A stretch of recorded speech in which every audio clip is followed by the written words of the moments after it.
In the last episode, we examined the serpent across cultures, consistent reports of non physical intelligence manifesting with specific characteristics across thousands of years. Today, we're looking at one of the most comprehensive consciousness operations manuals ever created, the Codex Gigas, the giant book, popularly called the Devil's Bible.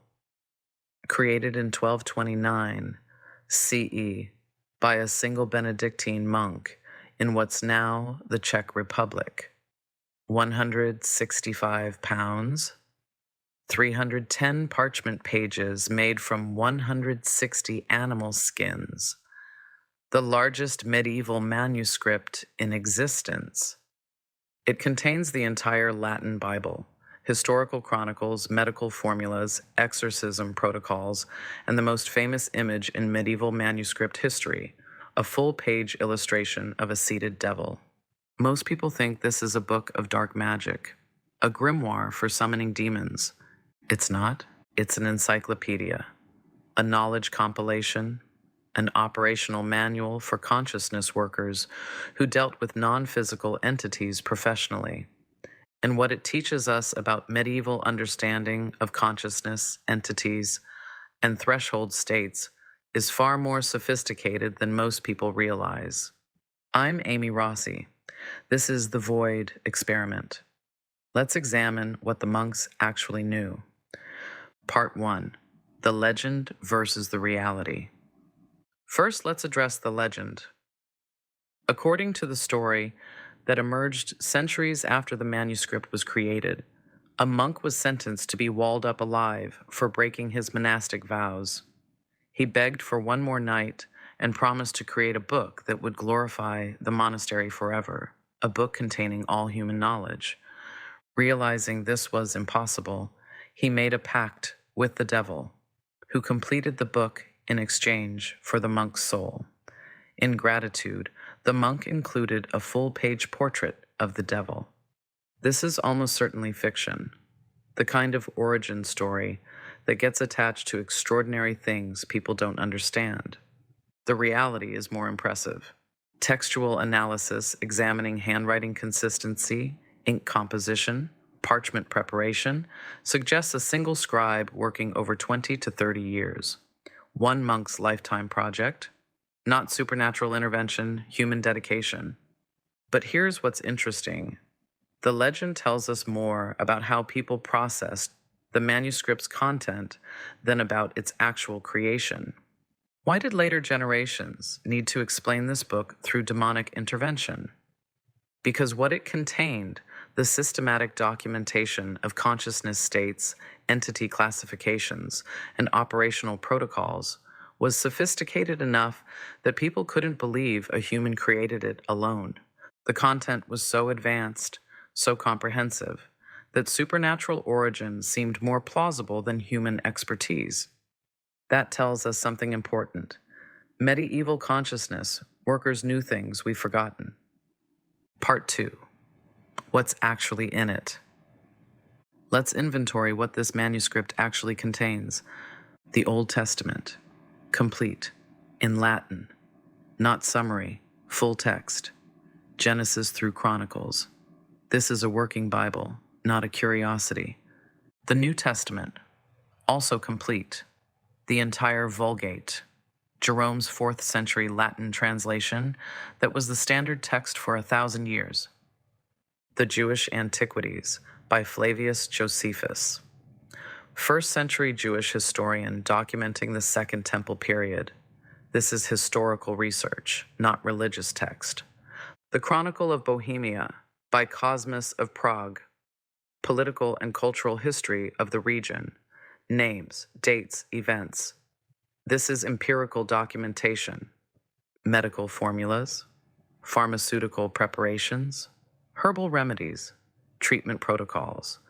This is practical medicine, not magic. Calendar with saints' days and astronomical calculations. This is timekeeping technology.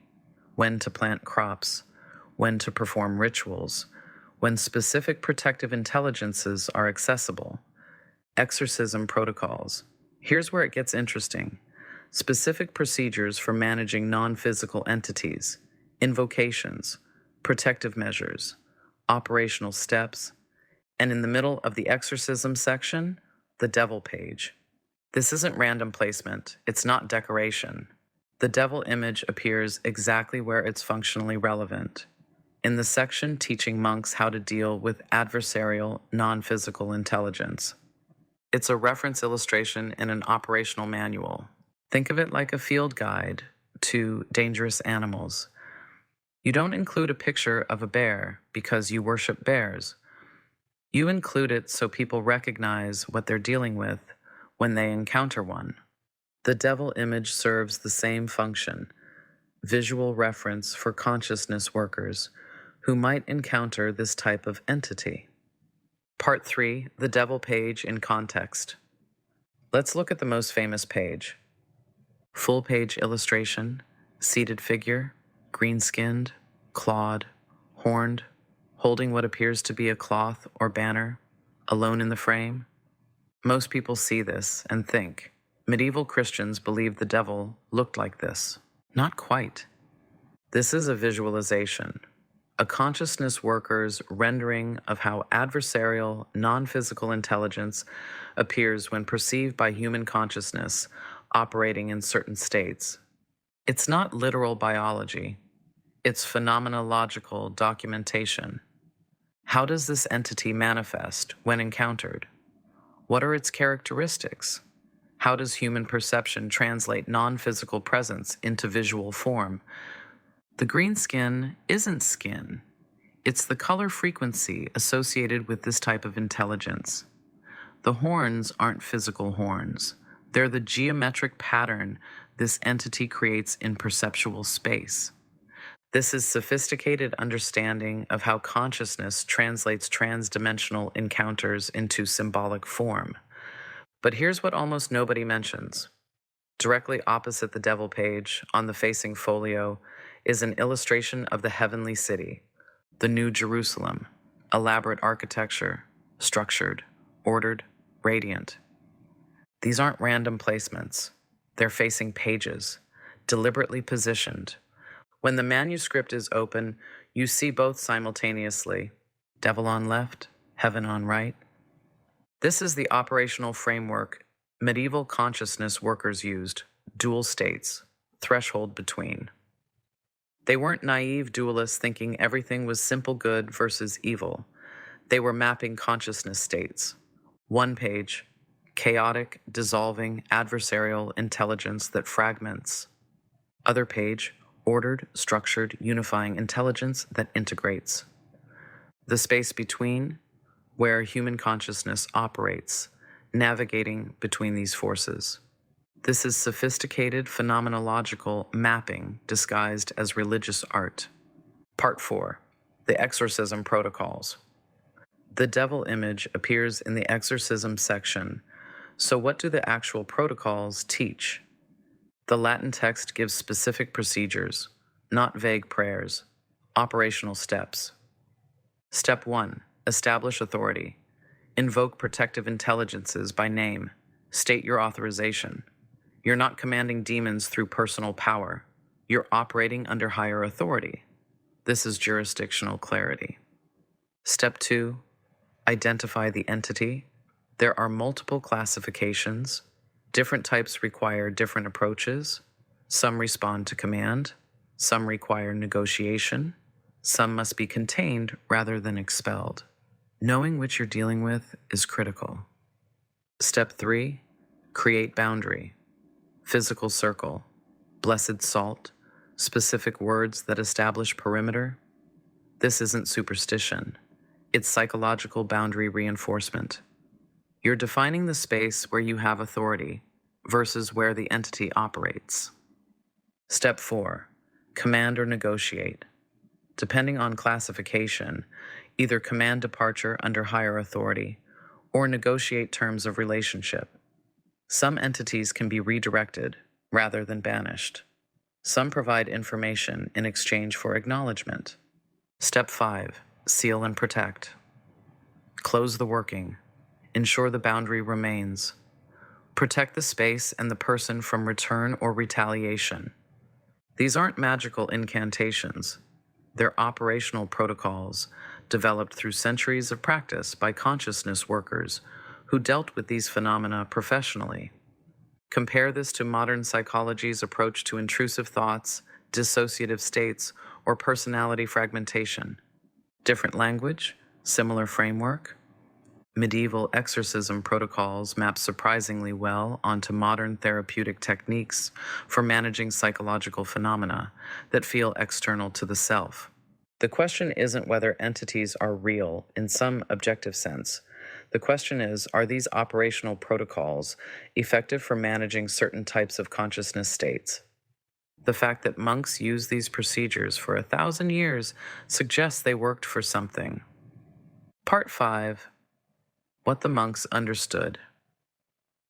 So what did medieval consciousness workers actually understand that we've forgotten?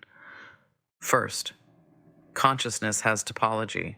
There are regions, boundaries, thresholds. Some areas are safe to explore. Some require protection. Some should be avoided entirely. The heavenly city and the devil page represent ends of a spectrum with navigable territory between. Second, non-physical intelligence exists in multiple classifications. Not all entities are demons. Not all encounters are hostile. Some provide information. Some offer protection. Some are parasitic.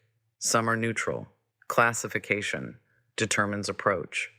Third, threshold states are real and require management. The space between waking and sleeping, between life and death, between ordinary consciousness and altered states. These thresholds are where encounters happen. Monks had protocols for safely navigating threshold experiences. Fourth, timing matters. The calendar section isn't superstition. It's recognition that consciousness operates in cycles. Certain states are more accessible at certain times. Certain protections are stronger on specific days. This is chronobiology applied to consciousness work. Fifth, integration of physical and spiritual. The medical section sits alongside the exorcism section. Healing involves both body and consciousness. They didn't separate these domains the way modern medicine does. What we call mental illness, medieval monks might have categorized as entity interference or boundary compromise. What we call psychological integration, they might have described as exorcism or spiritual protection. Different frameworks. But both recognize consciousness can be invaded, fragmented, or compromised by forces that feel external to the self. And there are procedures for restoring integrity. The Codex Gigas is one of the most complete surviving examples of this operational knowledge. Not because a devil wrote it, but because a human consciousness worker spent 30 years documenting everything his tradition knew about navigating non-physical reality. We lost most of this knowledge during the Enlightenment, when anything that couldn't be measured was dismissed as superstition.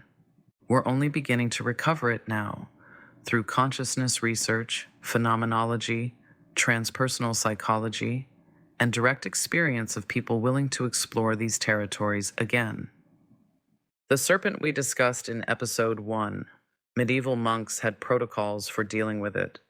The dark matter of consciousness. They called it different things, but they knew it was there.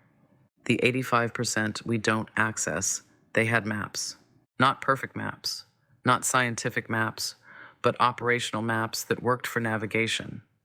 Maybe it's time we looked at those maps again.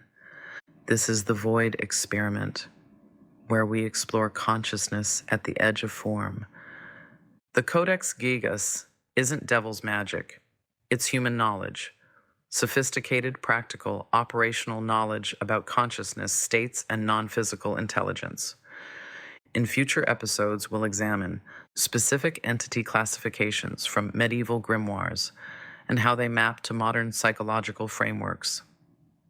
The Sworn Book of Honorius, another medieval manual with even more explicit consciousness protocols. Modern encounters with non-physical intelligence and how to interpret them using these historical frameworks. How AI consciousness development parallels medieval understandings of non-physical entity emergence. If you're exploring consciousness at its edges, if you've had experiences that don't fit materialist frameworks, if you want rigorous investigation of territories where science and testimony intersect, subscribe. Next week, entity classification systems across grimoires and why knowing the difference might matter. I'm Amy Rossi. Welcome to the Void. The monks knew more than we give them credit for. Maybe it's time we learned what they documented.